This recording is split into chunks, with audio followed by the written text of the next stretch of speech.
Hello everyone, welcome to this video tutorial. Matthew Mann here, video producer for University Communications, with just a few tips on how to record yourself on video so that you look and sound your best, whether you're recording on a mobile device, laptop or desktop computer, or any type of camera. So the first thing that you want to consider is the space that you're recording in. Make sure that you choose a space that's quiet, that's free from distraction, and look at the background to make sure that there's nothing cluttered or busy happening directly behind you that might distract your audience from the message that you're trying to deliver. The next thing that you want to consider is the lighting in the space. So the space I'm recording in right now, there's a nice wall of windows. It's giving me a nice, even, natural light, and it's going to give a good look without a lot of setup involved. You may not have a space like this where you're recording. You may not have a lot of windows, but even one good sized window or a couple windows on either side of you, just going to give you that nice even lighting. Another thing to mention about the use of natural light is you want to make sure that you are facing the windows and not with the windows behind you, because then you are going to be very underexposed and backlit, and it's not going to look very good. If you don't have natural light, you can certainly use artificial lighting.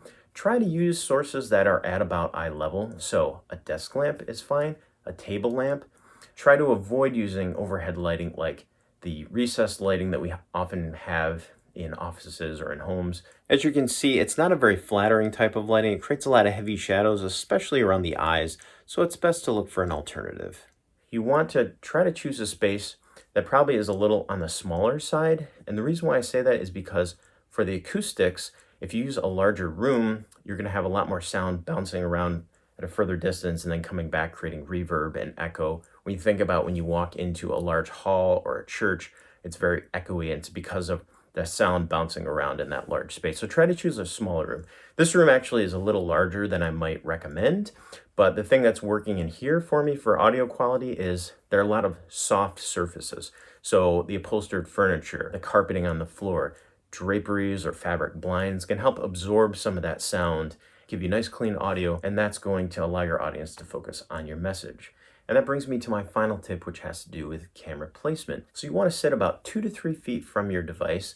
And just a good rule of thumb is if you can reach out and just about touch your device, that's about the right distance. And that's going to give you good audio quality because you're sitting closer to the built-in microphone on your device, in this case, a mobile phone. And it's also going to give you about the right framing. So in terms of framing, you don't want to have too much headroom above your head. So you notice the way I have the shot set up. And the other really important thing is making sure to set up your device at eye level. So often we'll set up a laptop on a desk or on a table. It's shooting up at us from a low angle. It's not going to be a very flattering angle, and you're just going to end up with a lot of ceiling behind you as opposed to a nice looking backdrop. So in this case, all I've done is I've just set up a stack of books and I've propped up my phone, and you can do the same thing with a laptop or any mobile device. And that's going to give a nice flattering angle, and it's going to be more comfortable for you to shoot and look directly into the camera. And that's another really important point, is making sure that you're looking into the camera throughout your recording. It's often tempting to look off camera at our screen, and you can see when I do that, it appears that I'm looking off camera to the audience that's watching. So the camera in this case is right on the left side of the screen because I have my phone set on its side. In the case of a tablet, it's going to be very similar. In the case of a desktop or laptop computer, it's usually in the center of the screen, above the screen. The last thing that I'll mention is you'll notice that I'm recording this video in the horizontal format, and I know that many of us are used to holding our phone in a vertical orientation, and it's often fine to record a video that way if you're uploading it to certain social platforms or mobile platforms, but it's not going to work for everything. And you can always crop a horizontal video to vertical if you absolutely need to later. But I would suggest to record your videos in horizontal format, and that way you can make that decision after the fact. The most important thing is to just be comfortable with your message, to do your best to connect with your audience, and hopefully these tips have been helpful in doing that.